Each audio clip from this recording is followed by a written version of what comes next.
جناب صدر ڈاکٹر عارف علوی صاحب یہاں پر تشریف لائے تو میں نے ان سے درخواست کی تھی، پھر ان کے اعزاز میں یہاں پہ ہم نے مزید جرنلسٹ دوست سارے اکٹھے ہو گئے، تو ان سے جو گفتگو ہوئی اس کا نچوڑ یہ ہے کہ صدر پاکستان، سابق صدر پاکستان بھی یہی چاہتے ہیں کہ پاکستان کے اندر کسی بھی طریقے سے جو تناؤ ہے کہ ایک طرف سب سے بڑی پارٹی ہے، پولیٹیکل پارٹی ہے، اور دوسری طرف پاکستان کی مسلح افواج بھی ہمارا ہی اثاثہ ہے، یعنی آپ یوں سمجھیے کہ دونوں طرف ہم ہی ہیں۔ تو صدر پاکستان چاہتے ہیں کہ یہ معاملات حل ہوں، خواہ کسی بھی صورت ہوں، اور اس معاملے میں انہوں نے ایک بڑی اچھی بات کی، انہوں نے کہا کہ میں اس خاص معاملے میں اپنی انا کی قربانی دینے والا پہلا شخص ہوں، میں تو سمجھتا ہوں، یہ ان کا کہنا تھا۔ اور دوسری جو انہوں نے بات کی، ان کا کہ عمران خان صاحب کو بھی شاید اب مذاکرات کی ضرورت نہیں، لیکن وہ بھی پاکستان کو آگے بڑھانے کے لیے چاہتے ہیں کہ معاملات آگے بڑھیں، بات چیت ہو، بات چیت کے دروازے کھلے۔ تو یہ ہے کرکس ان کی گفتگو کا۔ تو سر یہ جو کہا جا رہا ہے کہ عمران خان صاحب ڈیل نہیں کرنا چاہتے، عمران خان صاحب جھکیں گے نہیں، عمران خان صاحب تو کسی قسم کے مذاکرات نہیں کریں گے جب تک پارلیمنٹ میں ان کی جو جس طرح ان کو سیٹس ملی ہیں اس طرح نہ ملیں، تو دوسری طرف وہ دینے کو تیار نہیں ہے یا وہ اس طرف جھکاؤ کرنے کو تیار نہیں ہے، تو سر یہ ڈیڈ لاکس ہے، اس کو کیسے ختم کیا جائے گا؟ اس کی ایک تو یہ ہے کہ جو ڈیڈ لاک ہے یہ کوئی انڈیا پاکستان کے درمیان ڈیڈ لاک نہیں ہے، یہ کوئی کسی افریقہ کے دو ملکوں کے درمیان ہونے والے تنازع کی بات نہیں ہے عمر، یہ پاکستان کی بات ہے، جس سے میں بھی متاثر ہو رہا ہوں، آپ بھی متاثر ہو رہے ہیں، جو صدر آصف علی زرداری بھی متاثر ہو رہے ہیں، عمران خان بھی متاثر ہو رہے ہیں، یو نیم اینی بڈی۔ آپ کے پاکستان کو اس وقت ایک ہیلنگ ٹچ کی ضرورت ہے، ریکنسیلیشن کی ضرورت ہے، مفاہمت کی ضرورت ہے۔ اب جو مفاہمت ہے وہ سوال یہ ہے کہ کیسے ہوگی اور کون کس کے درمیان ہوگی، ہاؤ وڈ اور ہو وڈ بی اسٹیپ۔ جی دیکھیے، ہاؤ تو اگلا کوشچن ہے نا، پہلے تو یہ ہے کہ دونوں فریق کون ہے، یہ معاملہ ہم اس وقت آمنے سامنے بیٹھے ہیں، آپ سوال پوچھ رہے ہیں، میں جواب دینے کی کوشش کر رہا ہوں، تو ہم دونوں کی پوزیشن واضح ہے نا۔ سب سے پہلے تو یہ پوزیشن واضح ہونی چاہیے کہ کون کس سے بات کرے گا۔ تو اس وقت صورتحال یہ ہے کہ پاکستان کی جو دیگر پولیٹیکل پارٹیز ہیں ان کی تو کوئی حیثیت نہیں ہے بات کرنے کی۔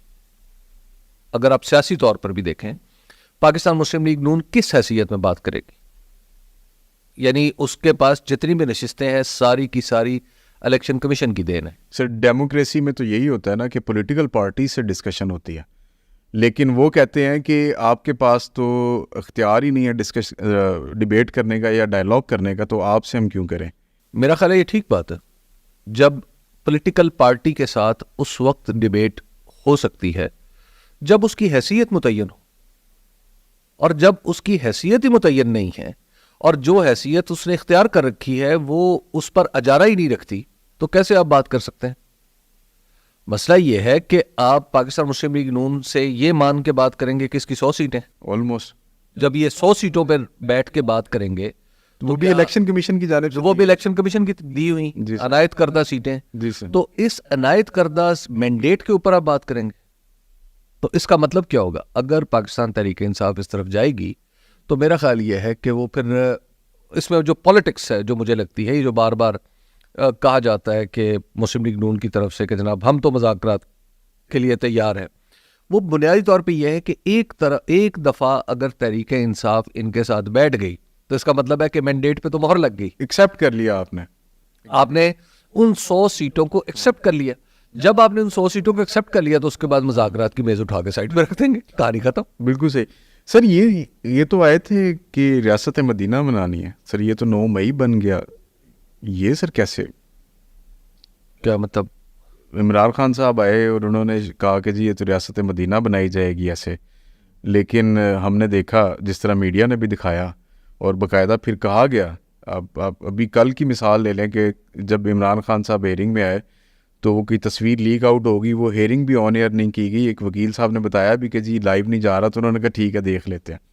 اسی طرح میڈیا مالکان کو کہہ کے ان کو بین کروایا گیا، پھر ایک تقریباً تشہیر کروائی گی کہ 9 مئی جو واقعہ ہوا وہ افواج پاکستان کے خلاف تھا، شہدا کی یادگاروں کو مسمار کیا گیا, جلایا گیا, یہ تو دشمنی پر اتر آئے ہیں تحریک انصاف والے صرف عمران خان کی گرفتاری. دیکھیے بعض اوقات میں نے جو ابتدا میں بات کی تھی نا کہ ہمارے درمیان تناؤ ہے, تناؤ ہمارے ہی درمیان ہے, یعنی میں ہی فوج ہوں اور میں ہی تحریک انصاف ہوں, میں ہی پاکستان کا عام آدمی.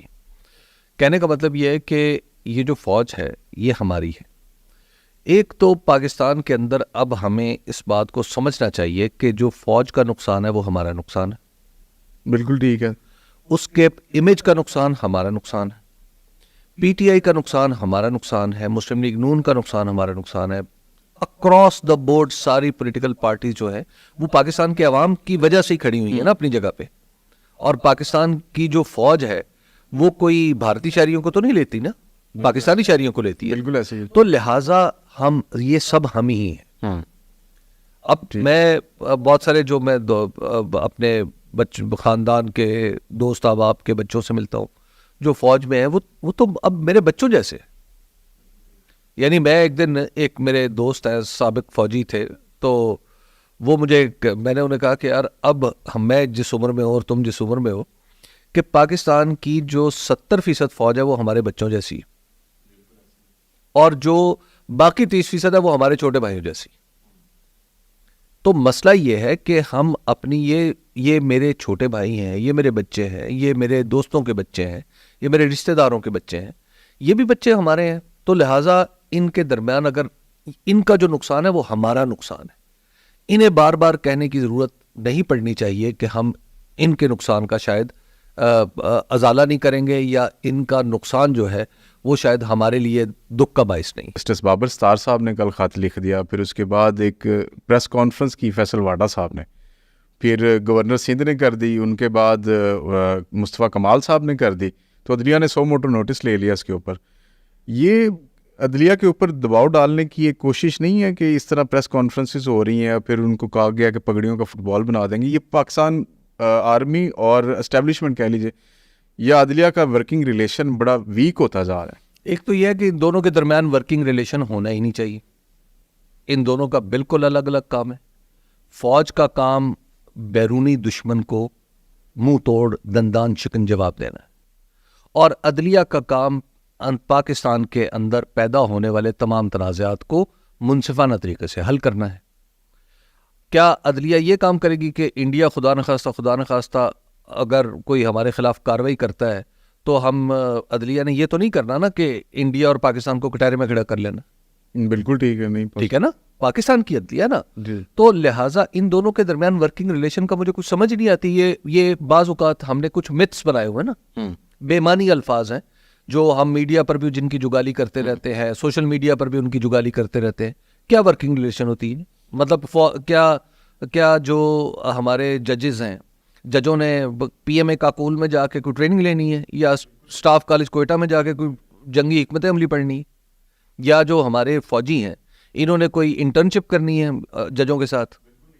تو ان کے درمیان ورکنگ ریلیشن شپ مجھے سمجھ نہیں آتی کہ کیا آخر وہ کون سا ریلیشن شپ. وہ جو ایک خط ہے ان 8-6 ججز کا لکھا ہوا, وہ کہتے ہیں کہ جی ان کے ریلیٹیوز کو اٹھایا گیا, پھر ان کو کہا گیا, جسٹس بابر ستار صاحب نے کہا کہ ہائی انٹیلیجنس رینک کے بندے نے آ کے مجھے کہا کہ اس آڈیو لیکس والے کیس سے پیچھے ہو جاؤ.